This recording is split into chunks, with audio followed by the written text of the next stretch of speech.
Halo semuanya, Assalamualaikum. Terima kasih sudah klik video ini. Kita akan kembali sharing, membahas pertanyaan, konsultasi, ataupun juga permasalahan yang disampaikan dari teman-teman viewers kita. Dan yang akan kita bahas ini berkaitan dengan aplikasi pinjaman online yang mengatasnamakan Akulaku. Banyak masyarakat dan termasuk beberapa teman saya yang pernah mendapatkan atau dihubungi oleh pihak-pihak yang mengaku atau mengklaim sebagai pegawainya Akulaku. Kebanyakan mereka meminta agar kita melakukan suatu tindakan, salah satunya meminta kita untuk mengklik link yang dia berikan. Kemudian meminta kita misalkan untuk memberikan sejumlah informasi, apakah itu nomor telepon dan juga data-data yang lainnya. Nah, ini harus kita pahami, harus kita ketahui bagi masyarakat yang memang belum mengetahui bahwasanya kalau ada yang meminta untuk melakukan hal-hal yang saya sebutkan tadi, sebaiknya hiraukan, abaikan, jangan diladenin. Karena ya ini sangat beresiko sekali kalau kita menuruti apa yang mereka minta. Bisa saja kita menjadi korban tindak pidana penipuan ataupun juga pemerasan ya yang dilakukan oleh orang-orang yang mengatasnamakan dari Akulaku ataupun mungkin dari atau mengatasnamakan pinjaman-pinjaman online yang lainnya. Waspadai dan jangan ikuti apa yang dia minta, apalagi sampai meminta data identitas kita secara lengkap. Nah, ini ada dua komentar ataupun juga pertanyaan yang disampaikan oleh teman viewers kita berkaitan dengan pengalaman mereka yang pernah mendapatkan WhatsApp atau mungkin telepon dari orang yang mengaku sebagai pegawai Akulaku. Yang pertama, komentarnya dan permasalahannya seperti ini. Kak, saya barusan dapat WA. Nah, dapat WA ya, mengatasnamakan customer service Akulaku. Perhatikan ini ya. Dan secara nggak sadar, saya udah memasukkan nomor telepon. Kemudian PIN. Terus nggak saya apa-apain, soalnya ada OTP. Kode OTP ya. Terus suruh klik pinjaman. Wah, ini berbahaya sekali nih. Dan dibilang paketnya akan segera dikirim.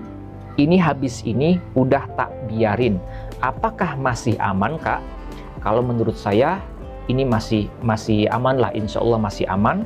Karena teman kita tadi hanya baru memberikan informasi berupa nomor telepon, kemudian juga memasukkan PIN, tetapi tidak sampai mengklik link ataupun juga menu yang diminta oleh oknum orang yang mengaku sebagai Akulaku ini atau pegawai Akulaku. Karena di sini ada bahasanya, ini ada menu klik pinjaman nih.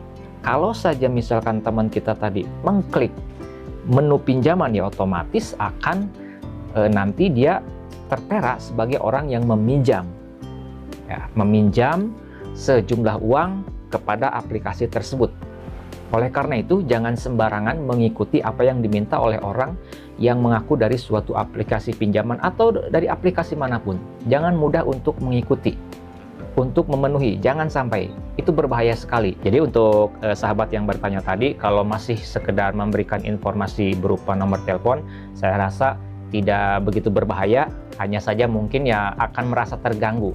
Karena mungkin bisa saja nanti ada telepon lain, ada WhatsApp yang lainnya. Biasanya kan kalau nomor telepon kita sudah tersebar di dunia pinjol, pernah melakukan pinjaman online, baik sengaja maupun tak sengaja seperti kasus ini, kalau misalkan kejadian diklik menu pinjamannya, maka bisa jadi nomor handphone kita itu akan tersebar ke aplikasi-aplikasi pinjol yang lainnya. Sehingga kita nanti akan merasa terganggu dengan adanya telepon dari berbagai aplikasi pinjaman online. Ada yang nawarin lah, ada yang misalkan memaksa untuk minjem dan lain sebagainya. Nah, itu resikonya paling seperti itu ya. Itu untuk permasalahan atau komentar yang disampaikan oleh sahabat kita yang pertama. Kemudian yang kedua seperti ini. Kak, mohon bantu jawab. Saya barusan dapat WA dari DC tanpa menyebutkan aplikasi dari mana katanya mau ke rumah. Dan data saya katanya mau diproses. DC tersebut juga menghubungi suami saya dan ngirim foto saya. Mohon dijawab ya Kak, terima kasih. Nah, kembali lagi Kalau misalkan ada yang mengirim WhatsApp ataupun juga melakukan panggilan telepon dan meminta kita untuk melakukan suatu tindakan, atau meminta kita agar kita mengirimkan suatu informasi, atau mengirimkan foto dan lain sebagainya, harap jangan mudah untuk diikuti. Karena ini beresiko sekali ya. Khawatirnya data yang kita berikan, informasi yang kita berikan itu disalahgunakan. Kalau sahabat kita mendapatkan WA dari DC debt collector yang katanya akan ke rumah, jangan terlalu panik, jangan terlalu takut. Apalagi kita merasa tidak pernah pinjam ke pinjol, atau misalkan pernah pinjam, atau misalkan memang kita pinjam tapi cicilannya lancar, ya jangan takut. Jadi kalau saran saya, yang pertama tetap berusaha tenang, jangan terlalu panik, jangan terlalu was-was, jangan terlalu takut. Intinya kalau misalkan dia meminta kita untuk memberikan informasi, kemudian juga memberikan data, jangan dipenuhi, abaikan saja, biarkan saja. Adapun kalau misalkan dia terus mengulang-ulang, misalkan meminta kita untuk memberikan informasi, atau misalkan dia melakukan intimidasi, melakukan ancaman, menakut-nakuti, jangan terlalu takut ya. Bila perlu rekam aja ya apa yang mereka perintahkan, apa yang mereka minta. Kalau misalkan nanti ada tindakan-tindakan yang memang itu merupakan unsur pidana, itu bisa dilakukan laporan kepada pihak kepolisian. Jadi kalau misalkan ada yang mengaku dari debit collector, dari suatu pinjol, dari suatu aplikasi mau datang ke rumah, ya jangan panik, jangan takut. Ya hadapi aja. Apakah benar dia dari DC? Minta surat tugasnya mana? Minta ID card-nya mana? Dari perusahaan mana? Kemudian kalau dia merupakan mitra dari pinjol, mana surat kuasanya? Nah, berkaitan dengan aplikasi pinjaman online ini, saya punya saudara yang pernah terhipnotis untuk melakukan pengajuan pinjaman online di salah satu aplikasi pinjaman online. Ini juga perlu untuk diwaspadai teman-teman. Awal mulanya, saudara saya ini mendapatkan telepon, panggilan telepon dari orang atau nomor yang tidak ada identitasnya, nomor yang tidak dikenal. Kemudian diangkatlah oleh saudara saya ini, dan ternyata patut diduga orang yang melakukan panggilan telepon ini melakukan upaya hipnotis kepada saudara saya untuk melakukan pinjaman online. Sehingga saudara saya ini mau begitu saja menuruti apa yang dia perintahkan. Apa sih yang diperintahkan oleh oknum orang yang mengatasnamakan dari suatu aplikasi pinjaman online? Nah, dia meminta saudara saya untuk mengunduh suatu aplikasi pinjaman online dengan link yang dia berikan kepada saudara saya. Kemudian setelah itu, saudara saya karena mungkin sudah terkena daya hipnotisnya, akhirnya saudara saya mengikuti apa yang dia minta. Dikliklah menu unduh aplikasi. Setelah terunduh aplikasinya, saudara saya ini diperintahkan untuk mengisi data. Setelah data terisi, maka akhirnya saudara saya ini diminta untuk mengklik menu pinjaman online dengan pinjaman maksimal. Maka saudara saya ini mengkliklah menu pinjaman atau pengajuan pinjaman tersebut.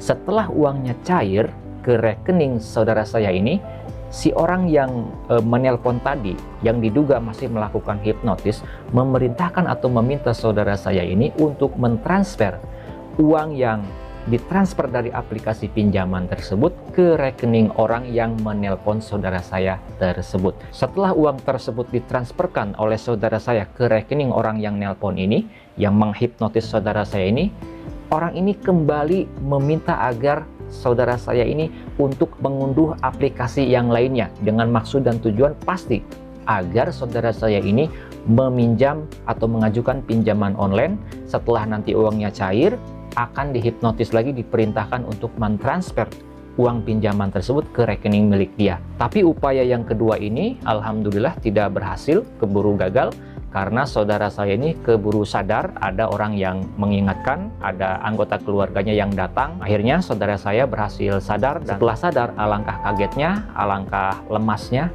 ketika mengetahui bahwa dia sudah melakukan pengajuan pinjaman online, uangnya sudah cair, tapi uangnya sudah ditransferkan kepada orang yang nelpon dia di awal tadi. Nah, itulah beberapa kasus yang berkaitan dengan aplikasi pinjaman online. Jadi mulai saat ini hati-hati, waspada ketika ada orang yang melakukan panggilan telepon, ada yang menelepon kita, apalagi nomor yang tidak dikenal, apalagi yang mengatasnamakan dari suatu aplikasi, apakah itu pinjaman online dan aplikasi yang lainnya, tidak hanya pinjaman online. Harap jangan dihiraukan. abaikan saja, khawatirnya terjadi seperti apa yang dialami oleh saudara saya tadi. Mudah-mudahan informasi dan pengalaman dari sahabat-sahabat kita tadi itu menambah kewaspadaan bagi kita semua. Kalau menurut teman-teman video ini ada gunanya, channel ini ada manfaatnya, saya mohon keikhlasan untuk subscribe ke channel Pengacara Santuy. Bukan siapa-siapa, hanya Lawyer Deso. Assalamualaikum warahmatullahi wabarakatuh.